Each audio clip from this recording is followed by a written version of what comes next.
On May 17, 2026, 4 vulnerability cases required attention across file synchronization, office automation, messaging, and FTP infrastructure. None was identified in the supplied material as carrying a known exploited designation, but each had credible operational risk and clear remediation steps. The issues were CVE 2026-41179 in rclone, CVE 2026-41179 in rclone, CVE 2026-50466-40466 in Apache ActiveMQ, and CVE 2026-42167 in ProFTPD, mod SQL.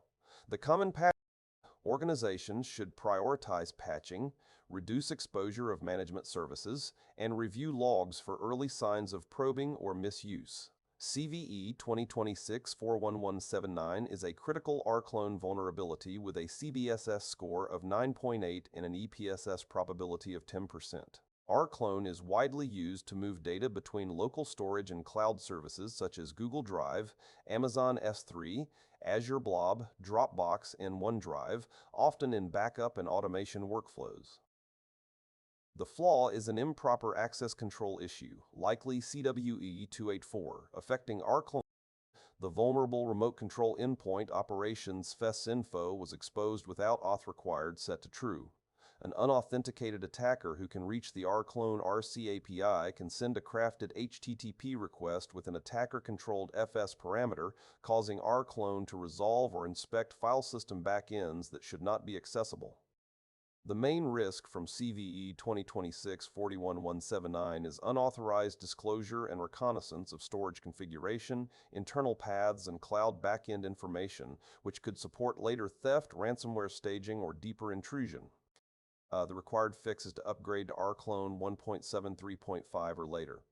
Administrators should also bind RC interface to localhost only, require RC authentication, and place any necessary RC access behind a firewall or VPN.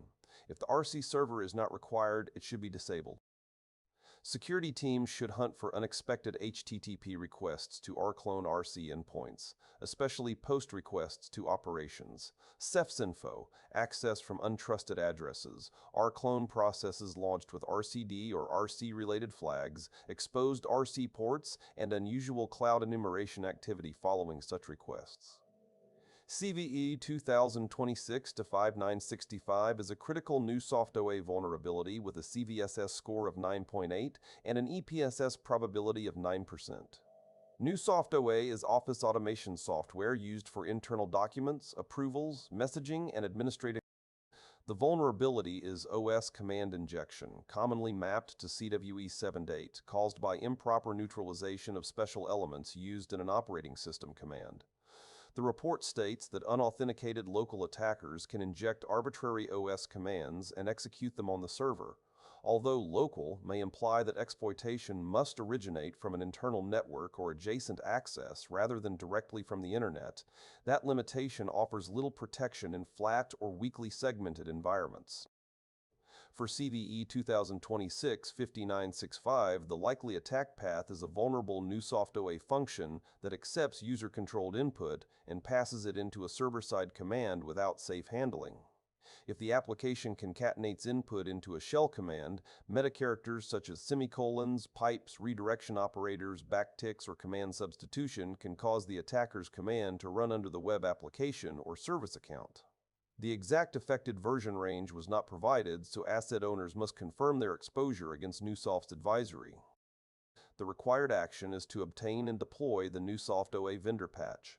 Until patched, organizations should isolate NewSoftOA, restrict access to trusted administration networks, block unnecessary endpoints at a reverse proxy, and monitor requests for shell syntax.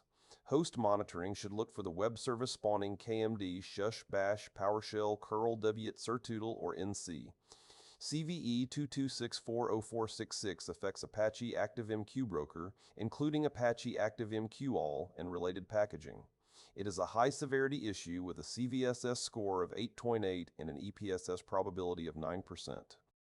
The weakness involves improper input validation and code injection associated with CVE-20 and CVE-94 and is described as a bypass of an earlier patch. An attacker must be authenticated, but once authenticated can use BrokerView, an ActiveMQ management path, to add a connector using an HTTP discovery transport. A crafted connector configuration is accepted when it should be rejected or constrained, allowing attacker-controlled transport settings to reach dangerous broker behavior. The supplied material did not specify the exact vulnerable or fixed version, so administrators must consult Apache's advisory and upgrade to the Apache ActiveMQ patched release for CVE 2026-40466. Because ActiveMQ often supports enterprise middleware, logistics, payments, telemetry, and legacy, Java systems compromise of the broker can affect many connected services.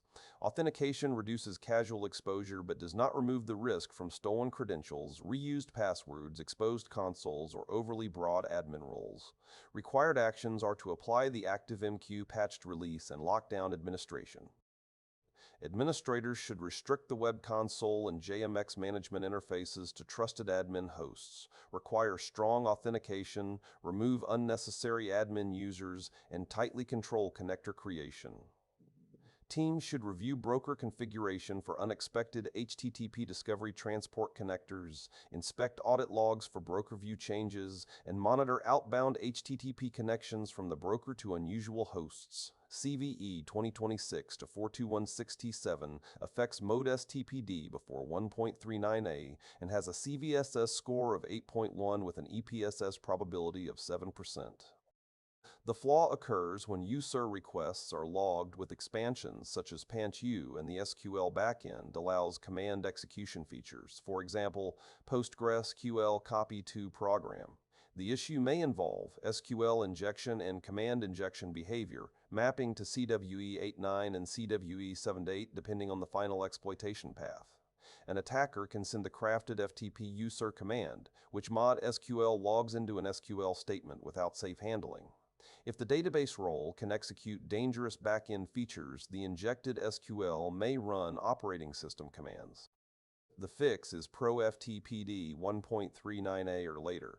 Administrators should disable mod SQL if unnecessary, avoid logging raw usernames, restrict database permissions, disable copy to program for the application role, and hunt FTP and database logs for quotes, semicolons, copy, pipes shell syntax, and unexpected command execution.